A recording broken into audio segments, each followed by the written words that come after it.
उनकी मेहनत 1993 में और रंग लाई जब पीएसएलवी को भी उन्होंने सफल कर दिया। आज वही कलाम जी की देन है कि पीएसएलवी से हमने 10 रुपए किलोमीटर के कम खर्च पे भी मंगल तक सफर पूरा कर लिया जी 2014 में। हॉलीवुड की मूवी में जितना खर्चा था उससे कम के अंदर तो हमने मंगल का सफर कर लिया। 2017 में ये अब्दुल कलाम जी थे जिनके चलते 104 सैटेलाइट एक रॉकेट से लॉन्च किए। दुनिया में सबसे सस्ता अफोर्डेबल प्रोग्राम ये अब्दुल कलाम जी की देन थी। 1979 में वही कलाम थे, वही भारत था, कोई देश मदद नहीं कर रहा था। ये 1979 था और आज 2017 में ये कलाम जी की देन है जब दुनिया भर के देश इंडिया के पास आए, भाई हमारा भेज दो यार, अपने रॉकेट में हमारा भी भेज दो। हमने यूएस की मदद करी, नीदरलैंड की करी, स्विट्जरलैंड की करी, इजराइल की करी, कजाकिस्तान की करी, यूएई की करी और हमारे 100 मिलाकर के 104 सैटेलाइट एक साथ भेजे थे। ये अब्दुल कलाम जी की देन है। अच्छा वापस चलते हैं 93 के पीएसएलवी जब उन्होंने इसको सफल बनाया, उसी समय न्यूक्लियर पावर की बातचीत दुनिया भर में बहुत हो रही थी। इन्होंने देखा कि भाई अमेरिका धमकियां भी बहुत दे रहा था। अब बात यह है कि धमकियों से डरना पुरुषार्थ से बेईमानी है और जो देश के लिए कुछ भी कर गुजरे वही सच्चा हिंदुस्तानी है। कलाम जी सच्चे हिंदुस्तानी थे। उन्होंने 3 तरकीबें अपनाई। पहली, जितने भी अपने साइंटिस्ट हैं उनको आर्मी की वर्दी में डाल दो। सैटेलाइट को समझ ही ना आए कि भैया तो नॉर्मल आर्मी घूम रही है, ये कोई साइंटिस्ट थोड़ी है, ये तो नॉर्मल आर्मी है। पहला। दूसरा, जब भी ये कोई काम करेंगे उसी समय के बीच में करेंगे जब एक सैटेलाइट जाएगा और दूसरा आने वाला उसके बीच में कर लेंगे। एक आएगा एक जाएगा उसके बीच में कर लेंगे, एक आएगा एक जाएगा उसके बीच में कर लेंगे।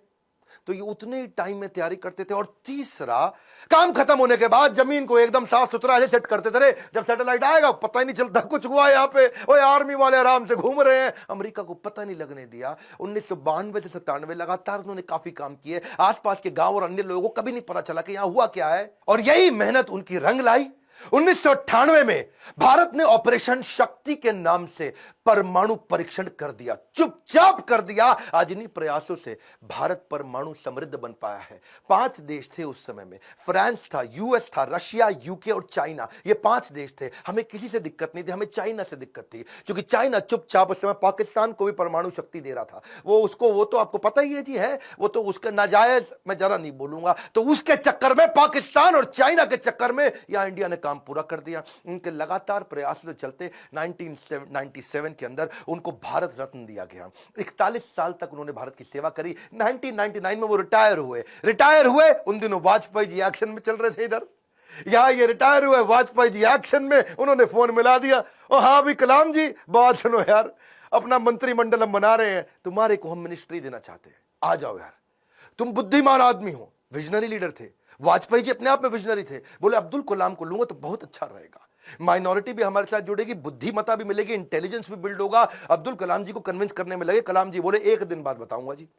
1 दिन बाद कलाम जी ने फोन कर दिया कि जी मैं अस्वीकार करना चाहता हूं और मिल करके फिर जाके बोला कि मुझको एक नई पीढ़ी तैयार करनी है जो भारत को विश्व गुरु बना सके। एक नई पीढ़ी तैयार करने के लिए मैं कॉलेजेस में पढ़ाना चाहता हूं। अपनी टीचिंग के प्रोफेशन के लिए अन्नामलाई यूनिवर्सिटी तमिलनाडु साउथ वापस चले गए। अगली बार यहां तो सब ठीक हो गया। अब जब राष्ट्रपति बनने का समय आया 2002 में, कई लोगों का नाम आया, बहुत सी चीजें आगे पीछे हुई और उन्हीं दिनों जब वो नाम आया तो फिर से यहां घंटी बजती रही इनके ऑफिस के अंदर, कलाम जी के। और जब ऑफिस में घंटी बजती रही, किसी को नहीं पता चला तो किसी ने, इनके वाइस चांसलर ने इनके यूनिवर्सिटी में जाके भाग के कलाम जी को बोला, अरे कलाम जी आपके यहां प्रधानमंत्री जी का फोन आ रहा है बार बार। कलाम जी गए, उन्होंने फोन उठाया तो नमस्कार, बातचीत शुरू हुई। तो वाजपेयी जी ने कहा, देखिए एक रिक्वेस्ट करूंगा, अब मना नहीं करना, पिछली बार आपने मना किया था, अब नहीं करना। तो कलाम जी ने पूछा, कहिए क्या रिक्वेस्ट है। वाजपेयी जी बोले, हम आपका नाम देश का राष्ट्रपति बनाने के लिए रिकमेंडेशन देना चाहते हैं, आप हाँ कर दीजिए। अब्दुल कलाम जी मुस्कुराए और बोले 1 घंटे का समय दीजिए। 1 घंटे के बाद वो वापस गए, उन्होंने फिर फोन किया और स्वीकार कर लिया। बोला ठीक है मैं इसके लिए तैयार हूं। अब कलाम जी का राज्याभिषेक होना था।